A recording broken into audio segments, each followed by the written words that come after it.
Christophe, ça vous évoque quoi le rebond économique de la France? Vous y croyez, vous? Écoutez, avec tout ce qu'on entend à la radio et ce qu'on voit à la télévision, c'est vrai qu'il est difficile d'y croire. En revanche, je pense que moi-même et tous les Français, on a envie d'y croire. Vous êtes plutôt optimiste? Plutôt. Et vous avez raison, en tout cas, c'est ce que pense Vincent L'Orphelin, auteur du livre Le rebond économique de la France aux éditions Pearson. Il va nous expliquer dans quelques instants pourquoi il est si optimiste et d'où peut repartir la croissance dans notre pays. A tout de suite.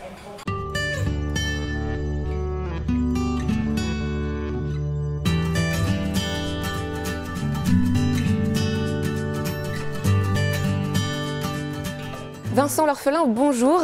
Merci beaucoup d'avoir accepté notre invitation dans Livre Éco. On est aujourd'hui au Café Livre, dans le 4e arrondissement de Paris. On va parler de votre bouquin qui s'appelle Le rebond économique de la France aux éditions Pearson. Mais avant de parler de votre livre, on va parler un petit peu de vous.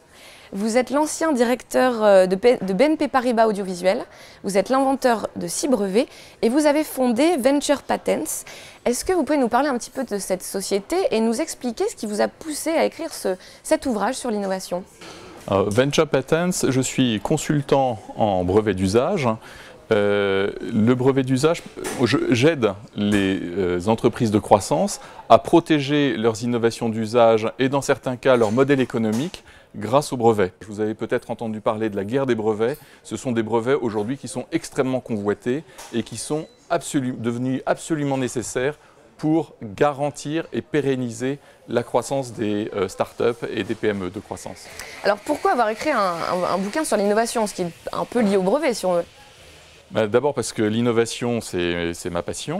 Et puis ensuite parce qu'on écrit les livres qu'on a envie de lire. Et au même titre que les entrepreneurs doivent écrire un business plan avant de passer à l'action, de la même manière, il m'a semblé qu'il manquait la vision d'un rebond économique pour la France. Je suis allé récemment dans une grande librairie. Aujourd'hui, il y a les livres de prospective économique sont tous pessimistes. Le seul livre optimiste que j'ai trouvé est écrit par un Américain et qui parle, c'est Jeremy Rifkin, et qui parle de l'Europe plutôt dans son ensemble, plutôt que la France. Donc en effet, c'est la première spécificité du livre, c'est qu'il est particulièrement optimiste, ce qui va plutôt à contre-courant, en plus de ce qu'on a l'habitude de voir. Vous dites même que vous prenez volontairement et vous assurez le parti du verre à moitié plein. Pourquoi être aussi optimiste? Est-ce qu'on a vraiment des raisons de l'être finalement? Il y a énormément de raisons pour être optimiste. En particulier, une des originalités de ce livre, c'est qu'on fait un parallèle très poussé entre la période actuelle et la fin du 19e siècle, 1889. C'est la période économique qui ressemble dans le passé le plus à celle qu'on a aujourd'hui. Un mouvement de désindustrialisation, un mouvement de mondialisation, une crise extrêmement dure, crise boursière, crise bancaire. La Lehman Brothers de l'époque est une banque française qui s'appelle l'Union Générale, qui dépose le bilan. Une crise économique, évidemment c'est une crise sociale, c'est Germinal de Zola, c'est aussi un chômage de masse. Et d'ailleurs, vous dites, pour avoir une idée approchante de l'atmosphère de l'époque, il faudrait imaginer la conjugaison quasi simultanée du 11 septembre, de la faillite de Lehman Brothers, vous venez d'en parler, du 21 avril 2002, de l'affaire Elf, du tsunami et de l'affaire Madoff. Donc on se rend compte qu'à l'époque, c'était encore bien pire qu'aujourd'hui finalement, donc on a toutes les raisons d'y croire. On a non seulement une période à l'époque qui est beaucoup plus dure que celle qu'on connaît actuellement, mais on va assister de manière foudroyante à un rebond économique de la France en 10 ans. Donc en très peu de temps? En 10 ans, c'est d'autant plus spectaculaire qu'à l'époque, les cycles économiques sont plus longs que ceux d'aujourd'hui. Et en 10 ans, donc 1900, on va arriver à l'apogée du rayonnement de la France et de sa prospérité. Je voudrais revenir sur la troisième spécificité de votre bouquin, c'est le fait que vous l'ayez coécrit avec 85 innovateurs. Pourquoi avoir fait appel à ces innovateurs et pourquoi pas à des analystes finalement, puisque vous faites une sorte de vision collective de l'avenir? Pour des questions de légitimité. Qui est légitime aujourd'hui pour élaborer la vision d'un rebond économique de la France? Si vous posez la question à un homme politique, il manque de crédibilité. Et d'ailleurs, c'est ce qu'on a reproché, en particulier pendant la campagne, c'est qu'on manque de vision. Bon. Si vous posez la question à des économistes, finalement, ils sont assez mal outillés pour pouvoir, parce que les indices, enfin les mesures économétriques dont ils disposent leur permettent de mesurer des agrégats macroéconomiques et pas véritablement ce qui fait la puissance de l'innovation.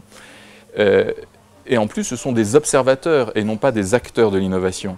Donc ce qui était important, c'était de rassembler les entrepreneurs, les innovateurs qui sont véritablement les personnes qui ont fait la preuve qu'ils arrivent à partir d'une feuille vierge pour créer de la richesse et de l'emploi.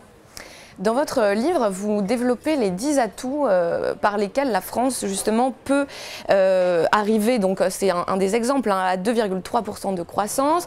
Est-ce que vous pouvez nous développer un des atouts et justement nous faire ce parallèle avec la fin du 19e siècle pour qu'on comprenne bien? Au début, une révolution technologique commence par des mauvaises nouvelles. La machine à coudre, non seulement au départ, d'abord, elles sont fabriquées soit en Amérique puisque c'est Singer, soit aux États-Unis, en Allemagne parce que c'est PFAF, hein.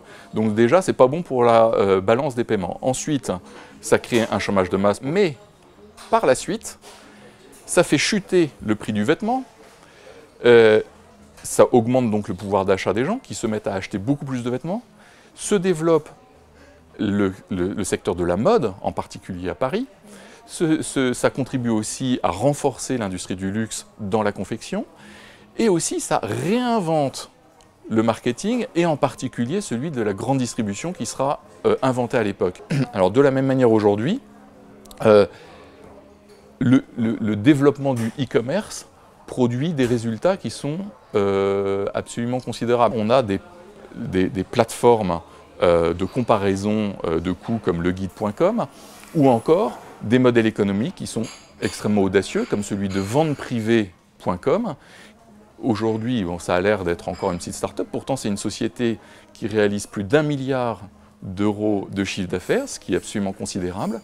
Et c'est aussi un exemple où la spécificité à la française, la déclinaison de l'art de vivre, le French touch, s'exprime sur un modèle marketing tout à fait particulier où on va retrouver les codes du luxe, de la confidentialité, du bouche à oreille, de la féminité, de l'attractivité, qui est véritablement la marque du Made in France. C'est ce que vous pensez, hein, c'est que l'art de vivre à la française, c'est vraiment notre atout majeur pour arriver à une vraie croissance dans les prochaines années. Ce qui fait véritablement la spécificité française, c'est une certaine forme de qualité. La qualité à la française, c'est les déclinaisons de l'art de vivre. Le luxe, le bien-être, la gastronomie, les produits de soins, la cosmétique, l'autonomie à domicile, le bien vieillir, le tourisme, l'attractivité, le rayonnement. Voilà, c'est ça véritablement le French touch. C'est ça qui fait véritablement la spécificité française et qui est un atout absolument considérable sur lequel on peut capitaliser et pour lequel on a une image qui est un atout absolument considérable quand on est un entrepreneur français et qui est véritablement la marque de la signature France. Je termine avec une question un petit peu d'actualité. Là, on sort donc des élections présidentielles. C'est François Hollande qui a été élu. Est-ce que cette élection peut freiner un petit peu les entrepreneurs? Est-ce que ça a un impact réellement sur l'envie d'entreprendre? J'ai rencontré beaucoup d'entrepreneurs pour écrire ce livre, parce qu'il y en a 85, mais il y en a d'autres. Je n'ai jamais rencontré un entrepreneur qui me dise « si c'est tel ou tel président qui est élu, je lance mon entreprise ou je ne la crée pas ». Donc c'est marginal par rapport au choix, à la volonté, à cette énergie, cette envie d'entreprendre. Merci beaucoup Vincent L'Orphelin, on vous souhaite beaucoup de succès pour cet ouvrage très optimiste. C'est Le rebond économique de la France aux éditions Pearson. Merci beaucoup. Merci.